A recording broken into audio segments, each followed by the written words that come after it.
with that comeback, playoff hopes are still alive. The Pittsburgh Steelers, 3 weeks ago, we were making jokes about how they have a 0.1% chance to make the postseason. As of this morning, I believe it's 7% chance, which still seems super unrealistic. But if we're being honest, it has been unrealistic. The Pittsburgh Steelers should not be where they are right now. Maybe they should be sitting 8-8, whatever. But their opportunity to get into the postseason is ridiculous. They have relied on the Dolphins to absolutely crumble. And I hope Tua is okay, but that has been part of quote unquote Steelers magic, to have these untimely mishaps happen to other teams in the Steelers' favor. The Jets look absolutely atrocious, but you want to know who looks worse? Skylar Thompson and the Miami Dolphins. And then your boys, the New England Patriots, that's right, nearly cost them the whole season, ended up hanging on. Thank you, Kyle Duggar. They head to Buffalo next week, Buffalo's got a huge game tonight against the Cincinnati Bengals. If Buffalo beats New England in Buffalo next week, the Jets beat the Dolphins and the Steelers beat the Browns, Pittsburgh is playoff bound. You have been very optimistic about these chances the entire time we've talked about this. So I already kind of feel like I know what your answer is, but do you think they could pull this off? Yeah. And so when I was watching the early games yesterday, I was keeping an eye on that Broncos Chiefs score, because I kind of assumed, all right, Broncos can pull off an upset, and they were in position to do it. They probably should have, quite honestly, but there's a reason they have 4 wins or whatever.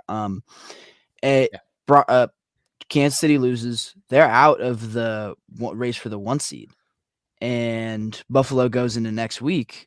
If they beat Cincinnati tonight, Buffalo goes into that game able to rest their starters. Patriots are much more likely to pull out a win. I don't think they will against Buffalo's starters. That's pretty unlikely. No.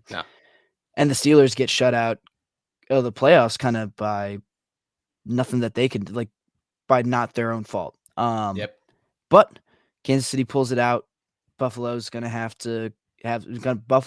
something to play for next weekend, and they're just playing better than the Patriots. And I don't know, like, all you got to do is beat a Browns team that looks pretty lifeless at the moment, even after adding Deshaun Watson. You have to love so that's all they need, right? Is the Patriots to lose, right? They need the Patriots to lose, the Jets to beat the Dolphins, which right now it'll be, unless Tua comes back, but I would be shocked and disappointed in the Dolphins if Tua came back this week. But Teddy Bridgewater's got a broken finger, reportedly. So it'll be Skylar Thompson walking in there against Mike White, who, granted, the Jets looked terrible against the Seahawks. They didn't look good whatsoever. But in this moment, like, if you're the New York Jets, Robert Saleh is a good coach, in my opinion. And I think the Jets have more life than the last couple of weeks have shown. You walk in there, you go to Miami with an opportunity to close out your division rivals season with a loss at home or on the road, but at their home. I mean, it'll be just like the Browns. Like, you're going to pull out all the stops. You're going to do everything you possibly can to win that game. You'll probably have more motivation than the Miami Dolphins, if we're being honest. Yeah. And I mean, the thing is, the Dolphins could just give you chances to win this game. Like, easy. Like, it's, I don't know. The Dolphins do not look good. Like, even with Tua at quarterback, they did not look good. So I don't know. I like those odds. It feels foolish to put any faith in the New York Jets. That just seems like no. I think that's the biggest hurdle to climb, is you gotta rely on the New York Jets, which I'm very interested to see how the NFL lays out the schedule and says, hey, the Jets will play here, the Patriots and the Bills will play here, and the Steelers will play here. I would imagine the Steelers play a 1:00 game, like probably the same time as maybe the Dolphins Jets. I don't know. They'll set up a situation where it'll be one of the win and get in games in prime time. It won't be the Steelers though. Yeah, it'll probably be Jags Titans, right? Because I think that's just a straight. Like, Jags Titans is Saturday. They announced Saturdays. Saturday? I think it's Jags Titans and somebody else that doesn't really matter. Mhm. But then I would imagine maybe like the Brady Rodgers. I don't Oh, think they yeah. play each other, but both of those teams need to get in. Oh, yeah, I think don't the Lions and the Packers play? Lions, Packers, whoever That's a wins that winning get game's in, in. yeah. So I would imagine one of those games. So the Steelers could be looking at 1 o'clock games just sitting there, all deciding their fate. Like we could have an answer by 4:25 in the afternoon of whether or not the Pittsburgh Steelers are into the postseason. That's wild to me. Like Yeah. that's crazy. So let me ask this.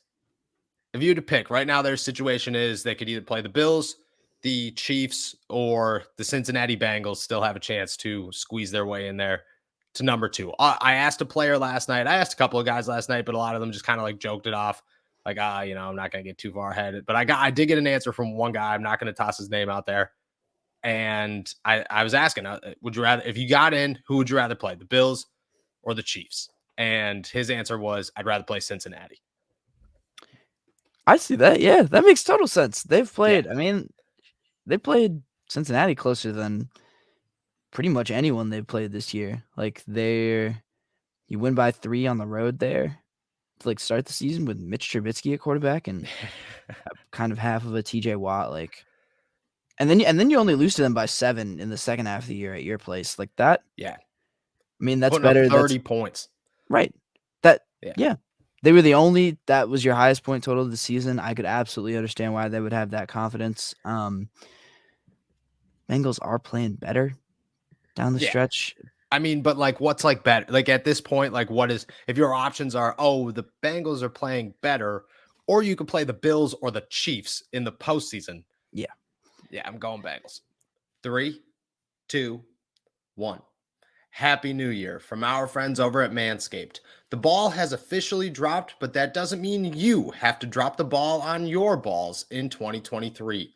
Whether you had a New Year's kiss or not, the leaders in below the waist grooming have you covered for your much needed resolution of bringing sexy back. Join the 7 million men worldwide who trust Manscaped with their exclusive offer. Go to manscaped.com and use our code Steelers20 for 20% off and free shipping. Let us have a toast for the new year, new you, and a new you with no pubes.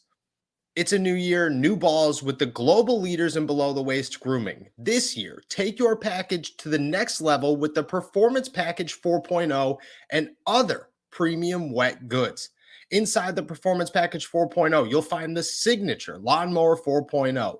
The advanced skin-safe technology reduces cuts and nicks on your delicate parts. It also comes equipped with a 4,000K LED spotlight that will shine a light to the promised land 2023 looks to be. A grooming routine isn't complete without applying Crop Preserver and Crop Reviver before showing off your 2023 self.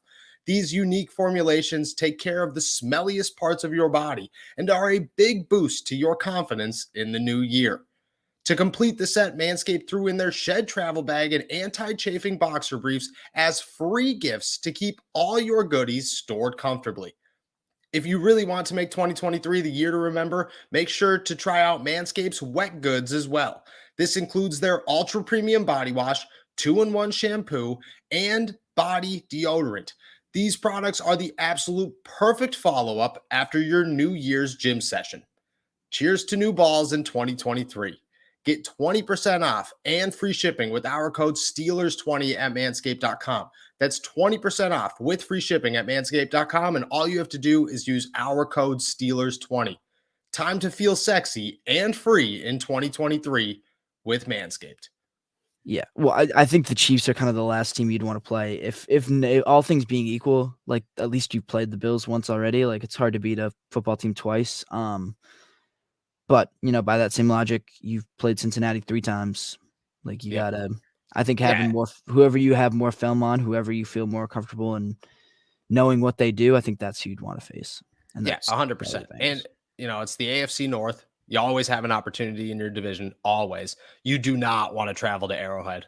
You just Yeah. you just don't want to travel to Arrowhead. That's the worst place to play in football, let alone especially after last season. Like that starts a stigma. At that point, if you lose to Cincinnati in the postseason, chances are it's a close game. You're not going to get blown out. Somebody's going to step up.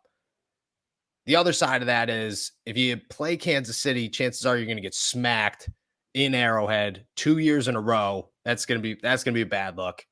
If you play the Bills, I don't know how I feel about the Bills. I think the Bills still are my favorite to win the Super Bowl, so it would be very tough for me to say that game wouldn't be lopsided.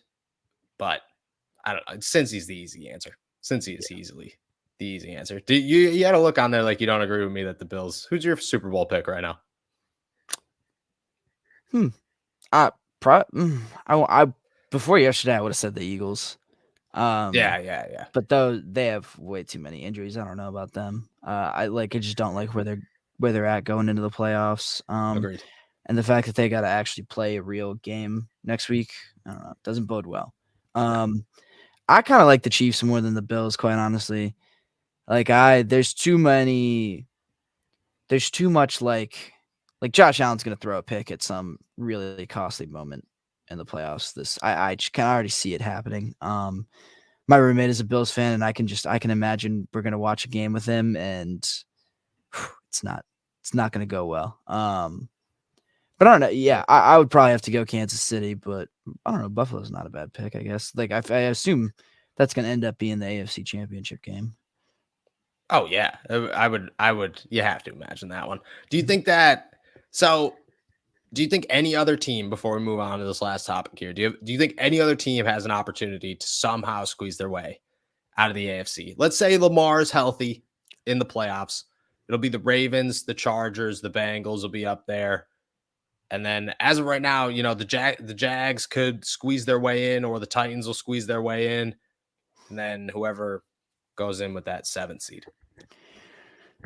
Yeah, man. If you're looking for a dark horse, like the Jags are like. I knew you were going to say the Jags. I knew you were going to say the Jaguars. I don't know. Realistically, that's what happens.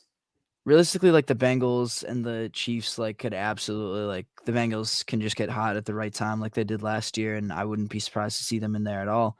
But, if you're looking for dark horse, Trevor Lawrence is playing out of his mind. I like that defense. Doug Peterson has been there and done it before. Yep. There's a lot to like about Jacksonville, and they have a history of being able to go on the road and really make some good teams sweat. I mean, Steelers know that. Steelers know that firsthand. Yeah. Oh, very true. I was at that game. I was at that.